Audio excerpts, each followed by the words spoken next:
সকালে আমি বাথরুমে ঢুকলাম। শাওয়ার ছেড়ে দাঁড়িয়েছিলাম। জল পড়ছিল মাথা থেকে পিঠ হয়ে বুক গলা হয়ে নিচে। চুল ভিজে গায়ে লেপ্টে গেছিল। শরীরে হালকা কাঁপুনি। আর মন যেন কুয়াশায় ডুবেছিল। দরজা আধখোলা ছিল। হঠাৎ টুপটাপ শব্দ ছাড়াও একটা নিঃশ্বাস কানে এলো। আমি তাকিয়ে দেখি দরজার পাশে দাঁড়িয়ে আবির। চোখে জল। নাকি আগুন বুঝিনি। আমি বললাম, তুমি এখানে কেন? আবির বলল, তোমার চুলের জল আমার ঘর পর্যন্ত পৌঁছেছে। আমি থামতে পারিনি। তুমি চাইলে চলে যাব। তুমি চাইলে থাকব। আমি চুপ। শুধু জল পড়ছিল। তবুও মনে হচ্ছিল এই জলের নিচে আগুন জ্বলছে। আবির আস্তে করে দরজা ঠেলে ঢুকে এলো। চোখে গভীর একটা আলো। আমি একটুও সরিনি, তবুও ভেতরে কাঁপছিলাম। আবির বলল, তুমি জানো না, তোমার ভেজা গায়ে জল পড়ার শব্দ আমার নিঃশ্বাস আটকে দেয়। আমি বললাম, তুমি ভুল করছ। আবির বলল, এই ভুলেই আমি বাঁচতে চাই। এই ভুলেই আমি হারিয়ে যেতে চাই তোমার গায়ে। আবির আমার এক হাত ধরে টেনে নিল নিজের দিকে। শাওয়ারের নিচে দুজন দাঁড়িয়ে, জল পড়ছিল। শরীর ভিজছিল। মনও ভিজে গেছিল। আবির আস্তে করে আমার বুকে হাত দিয়ে ছুল। আমার শ্বাস থেমে গেছিল। তবুও আমি বাধা দিলাম না।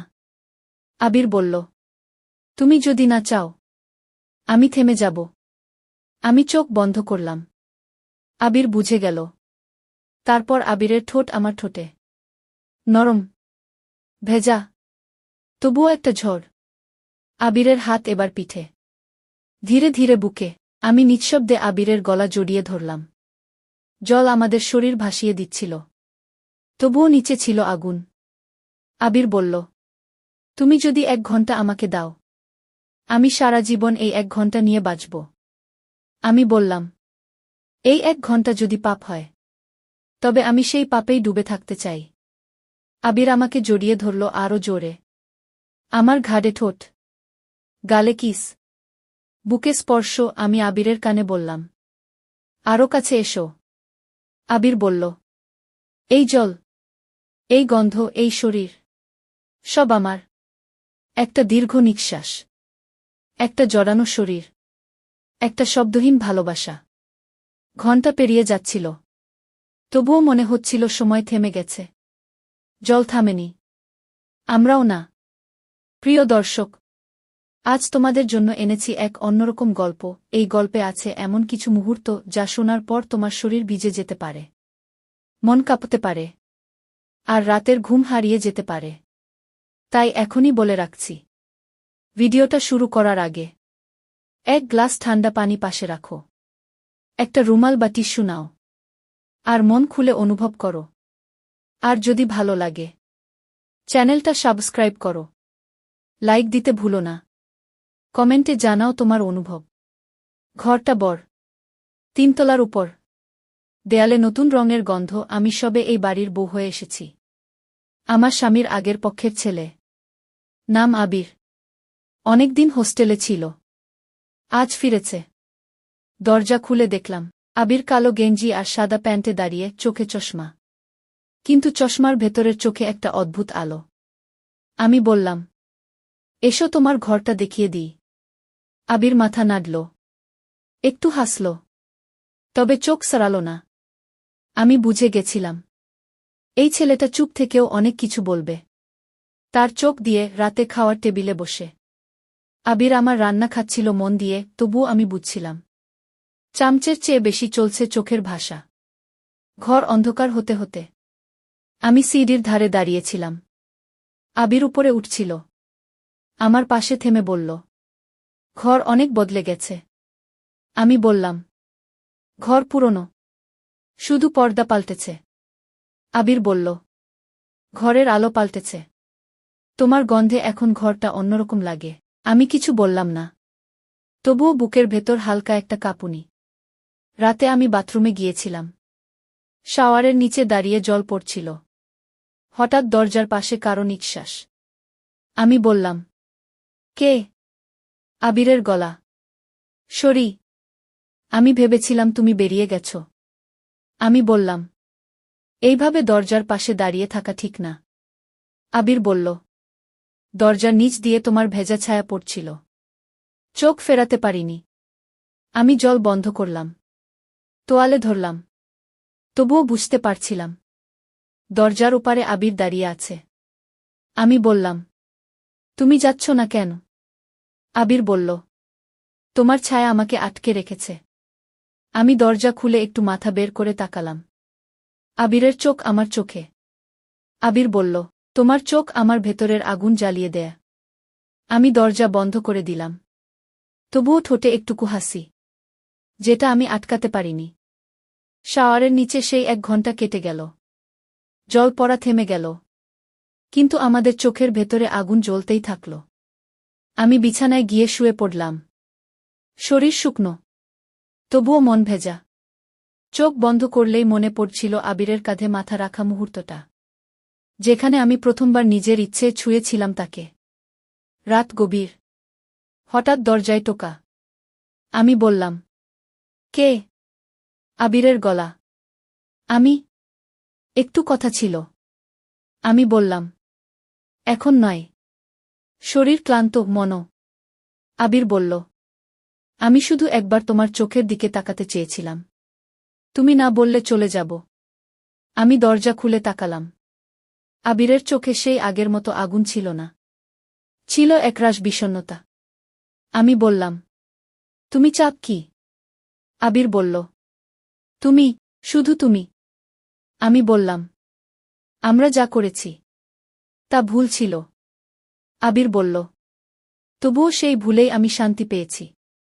তুমি যদি বলো থেমে যেতে, তবে আমি নিজেকে আটকে রাখব। আমি চোখ সরিয়ে নিলাম। তবুও আবিরের নিঃশ্বাস যেন আমার গায়ে লেগেছিল।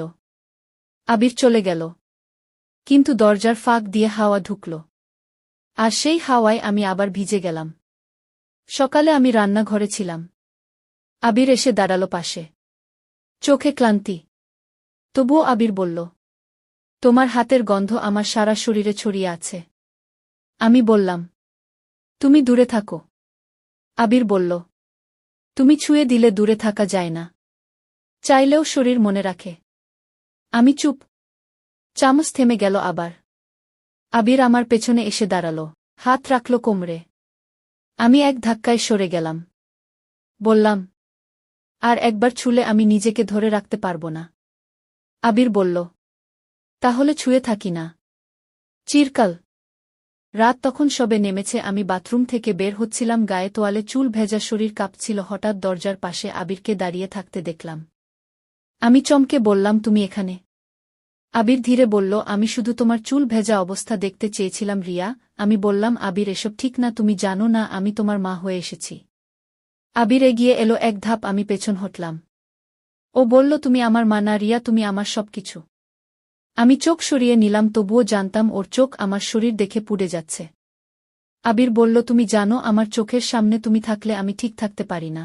আমি ধীরে ধীরে বললাম, আবির এখন যাও, আমার শরীর ঠান্ডা জলে ভিজে আছে, তুমি থাকলে আগুন লেগে যাবে। আবির বলল, আগুন তো আগেই লেগে গেছে রিয়া, এখন শুধু ছুঁয়ে দেখতে চাই কতটা পুড়ব। আমি চুপ করে রইলাম। আবির হঠাৎ খুব আস্তে আমার হাত ধরল, আমার তোয়ালে ধরা কাঁধে ঠোঁট ছুঁইয়ে বলল, তোমার গন্ধ পাগল করে দেয়া। আমার শরীর কেঁপে উঠল। আমি চোখ বন্ধ করলাম। আবির আমার খুব কাছে এলো, এবার কোমরে হাত রেখে বলল, শুধু একটু জড়িয়ে ধরতে দাও। আমি কিছু না বলে দাঁড়িয়ে রইলাম। আবির আমার গায়ে বুক ঠেকিয়ে জড়িয়ে ধরল, ওর নিঃশ্বাস আমার গালের পাশে পড়ছিল। আমি ঠোঁট কাঁপিয়ে বললাম, আবির থামো। আবির বলল, থামতে পারবো না রিয়া, আমি তোমার ঠোঁট চাই। আমি চোখ বন্ধ করতেই আবির আস্তে আস্তে আমার ঠোঁটে ঠোঁট ছুঁইয়ে দিল, একটুকু খুব কোমল ছোঁয়া, তবুও আমার পুরো শরীর কেঁপে উঠল। সেই মুহূর্তে মনে হলো আমি একটা নিষিদ্ধ স্বপ্নে ঢুকে গেছি। আমি ধাক্কা দিয়ে ওকে সরিয়ে দিলাম, বললাম, এসব ঠিক না আবির, এসব ভুল। আবির বলল, এই ভুলেই আমি বাঁচি, এই ভুলেই আমি ঘুমাই। আমি ঘরে চলে এলাম, দরজা বন্ধ করেও বুঝতে পারছিলাম ওর কিসের সেই ছোঁয়া আমার ঠোঁটে এখনো আছে, ওর বুকের ঘ্রাণ আমার শরীরে মিশে গেছে।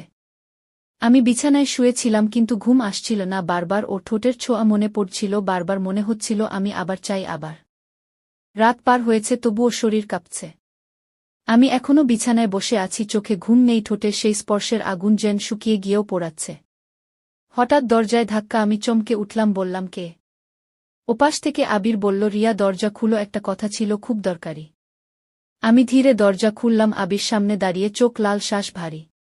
ও বলল, আজ আমি ঘুমাতে পারিনি, তোমার ঠোঁট এখনো আমার ঠোঁটে লেগে আছে। আমি চোখ সরিয়ে বললাম, এসব কথা বলো না। আবির বলল, আমি আর পেরে উঠছি না, আজ শুধু একবার তোমার বুকের ভেতর মুখ রাখব, কিছু করব না, শুধু ছুঁয়ে থাকব। আমি বললাম, আবির এটা বাড়াবাড়ি হচ্ছে। আবির বলল, বাড়াবাড়ি নয় রিয়া, আমি ভালোবেসে ফেলেছি তোমায়, আমার শরীর তোমার শরীর চায়, এটা অপরাধ হলে আমি দোষী। আমি কিছু বললাম না। আবির আস্তে আস্তে আমার দিকে এগিয়ে এলো, আমার হাত ধরে ওর বুকের কাছে টেনে নিল।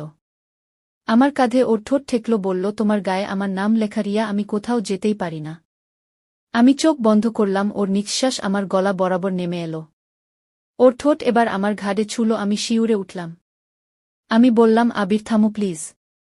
আবির বলল, যদি বলো থামব, যদি চাও তোয়ালে খুলে তোমার সবটুকু জড়িয়ে ধরব। আমি হঠাৎ ওর মুখ চেপে ধরলাম, আমার ঠোঁটে ওর ঠোঁট আবার ছুঁয়ে গেল, এবার গভীর এক চুমু, দীর্ঘ এক মুহূর্ত।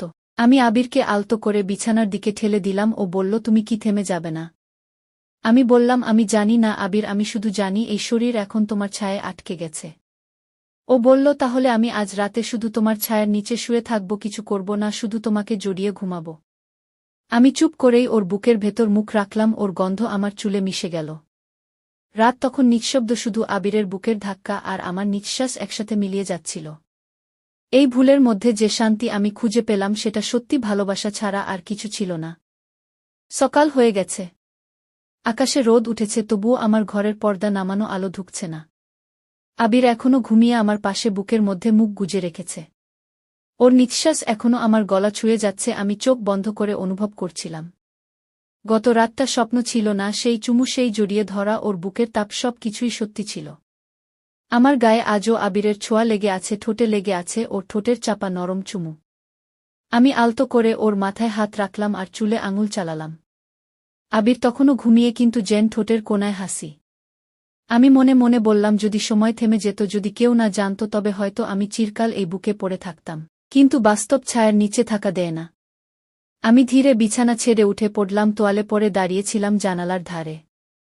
হঠাৎ পেছন থেকে আবির বলল, রিয়া তুমি চলে যাচ্ছ? আমি চোখ সরিয়ে বললাম, হ্যাঁ। আবির বলল, কোথায় যাবে তুমি, যেখানে আমি নেই? আমি বললাম, সেখানে যাব যেখানে তোমার ছায়া আমার গায়ে না লাগে। আবির উঠে দাঁড়ালো, এগিয়ে এসে বলল, কাল রাতে তুমি শুধু শরীর দেয়নি, তুমি আমায় বেঁধে ফেলেছ ভালোবাসার ছায়ায়। আমি চোখে জল নিয়ে বললাম, এই ছায়ায় আমি পুড়ে মরব একদিন। আবির বলল, আমি যেতে দেব না রিয়া। আমি বললাম, ভালোবাসা মানেই সব পাওয়া নয়, অনেক সময় ছেড়ে দেওয়াটাও ভালোবাসা। আবির বলল, তবে একটা শেষ অনুরোধ। আমি বললাম, বলো। আবির বলল, শেষবারের মতো জড়িয়ে ধরো আমায়, যেন সারা জীবন তোমার শরীরের গন্ধ মনে থাকে। আমি কাঁপা গলায় বললাম, এসো। আবির জোরে আমাকে জড়িয়ে ধরল ওর বুকের ভেতর। আমি মুখ গুজে বললাম, ভুল ছিল, কিন্তু এই ভুলে আমি ভালোবাসা খুঁজে পেয়েছি। আবির বলল, তুমি আমার প্রথম পাপ, তুমি আমার শেষ প্রার্থনা। আমি ওকে ছেড়ে সরে এলাম, চোখে জল, ঠোঁটে কাঁপুনি। আমি বললাম, চললাম আবির। আবির আর কিছু বলল না, শুধু পেছন থেকে বলে উঠল, রিয়া তোমার ছায়া আমি কোনোদিন ছাড়তে পারব না। আমি দরজা দিয়ে বেরিয়ে গেলাম, কিন্তু মনে হচ্ছিল আবিরের হাত আমার কাঁধে এখনো পড়ে আছে। আমি জানি আমরা ভুল করেছিলাম, তবুও সেই ভুলে এক অন্যরকম আলো জ্বলে